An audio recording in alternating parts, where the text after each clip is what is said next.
Hello दोस्तों, welcome to my YouTube channel.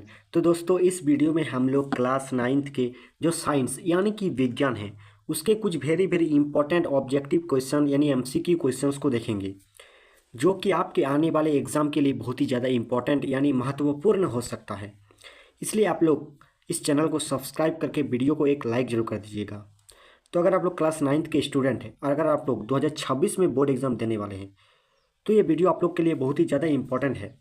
और ये चैनल भी आप लोग के लिए बहुत ही ज़्यादा इंपॉर्टेंट है, क्योंकि इस चैनल पर लगातार आप लोगों के लिए इंपॉर्टेंट क्वेश्चन अपलोड होते रहेंगे।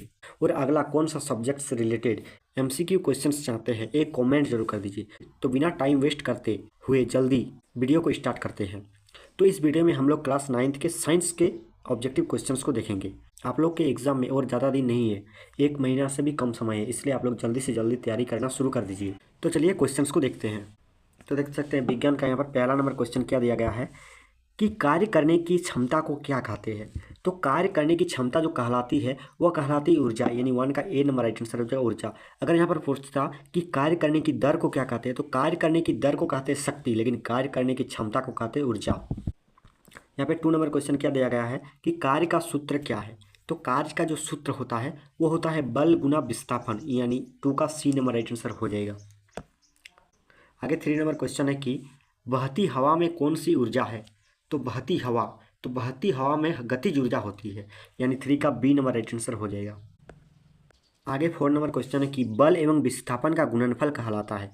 तो देखिए, बल गुना विस्थापन आप लोग अभी पढ़े, क्या पढ़े यहाँ पर क्या पढ़े हम लोग, बल गुना विस्थापन इक्वल टू कार्य पढ़े। तो इसका आंसर वही वाला हो जाएगा कि बल एवं विस्थापन का गुणनफल कार्य कहलाता है, यानी 4 का ए नंबर राइट आंसर हो जाएगा।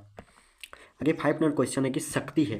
तो शक्ति किसे कहते हैं, कार्य करने की क्षमता को, ताकत को, ऊर्जा का एक रूप या कार्य करने की दर को। हम लोग अभी पढ़े तो कि कार्य करने की जो क्षमता है वो ऊर्जा कहलाती है, लेकिन कार्य करने की जो दर है, ये कार्य करने की जो दर है इसे शक्ति कहते हैं, यानी कार्य करने की दर को शक्ति कहते हैं। आगे 6 नंबर क्वेश्चन है कि जब किसी वस्तु को ऊपर की ओर ऊर्ध्वाधर फेंका गया तो ऊर्जा होंगे, तो ऊर्जा जो होंगे सभी बिंदु पर समान होंगे, यानी 6 का डी नंबर राइट आंसर हो जाएगा। आगे 7 नंबर क्वेश्चन है कि 1 HP यानी 1 हॉर्स पावर का मान किसके बराबर होते हैं। तो 1 HP इक्वल टू जानते हैं सभी कोई, 1 HP इक्वल टू होता है 746 वाट। आगे 8 नंबर क्वेश्चन है कि किसी 11 मीटर ऊंचाई पर स्थित वस्तु में संचित ऊर्जा होती है। तो देखिए, किसी 11 मीटर ऊंचाई पर स्थित वस्तु स्थित है तो उसमें जो होता है वो स्थितिज ऊर्जा होता है। तो आगे 8 नंबर का जो राइट आंसर हो जाएगा वो ए नंबर हो जाएगा, स्थितिज ऊर्जा। आगे 9 नंबर क्वेश्चन है कि शक्ति का एसआई मात्रक क्या है। तो शक्ति का जो एसआई मात्रक होता है वो होता है वाट। तो 9 का राइट आंसर जो है ए नंबर वाट। आगे 10 नंबर क्वेश्चन है कि कार्य का एसआई मात्रक क्या है। तो कार्य का जो एसआई मात्रक होता है वो जूल होता है, यानी 10 का बी नंबर राइट आंसर हो जाएगा।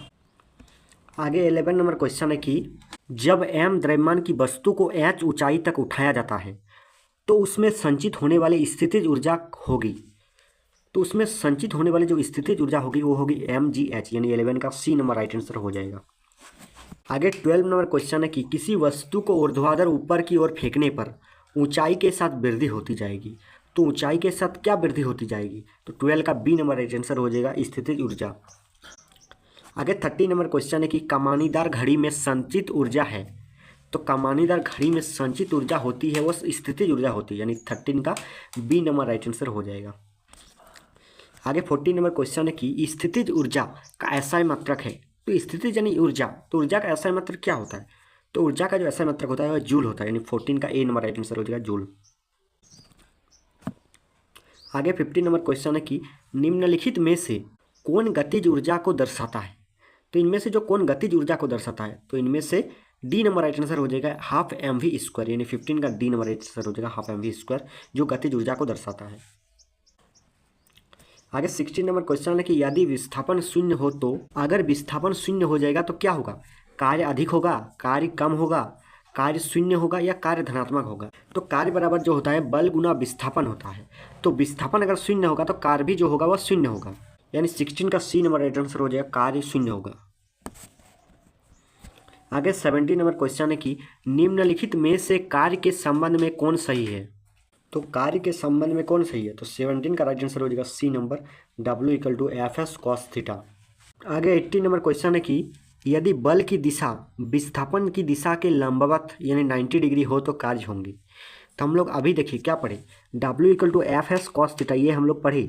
तो यहाँ पर बोला है Fs यानी इसकी दिशा क्या हो जाएगा, थीटा का मान क्या हो जाएगा, 90 डिग्री होगा। तो थीटा का 90 डिग्री मान हो जाएगा, तो W का जो मान होगा वो शून्य हो जाएगा।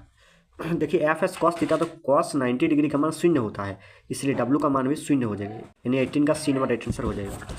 आगे 90 नंबर क्वेश्चन है कि यदि बल की दिशा विस्थापन की दिशा में हो तो कार्य होंगे। तो अगर बल की दिशा जो है विस्थापन की दिशा में हो तो कार्य क्या होगा? तो 19 का राइट आंसर हो जाएगा ए नंबर, यानी धनात्मक होगा कार्य। आगे 20 नंबर क्वेश्चन है कि यांत्रिक ऊर्जा क्या है?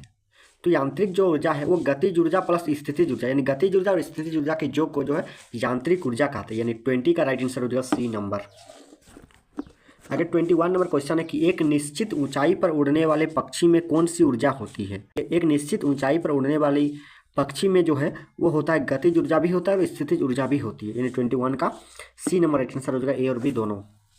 आगे 22 नंबर क्वेश्चन है कि जब चलती हुई वस्तु की गति दोगुनी हो जाती है तो डैश हो जाती है। तो 22 का राइट आंसर होगा डी नंबर, गतिज ऊर्जा 4 गुनी हो जाती है।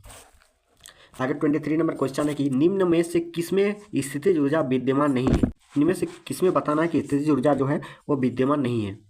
तो इनमें से किसमें नहीं है? तो इसमें दौड़ता हुआ खिलाड़ी में जो है स्थितिज ऊर्जा नहीं है। तो ये रहा कुछ very very important objective question class 9th के साइंस से रिलेटेड। अगर आपको और भी ऑब्जेक्टिव क्वेश्चन चाहते हैं किसी चैप्टर से तो एक कमेंट जरूर कर दीजिए। तो चलिए मिलते हैं नेक्स्ट वीडियो में, तब तक के लिए जय हिंद, वंदे मातरम, थैंक यू।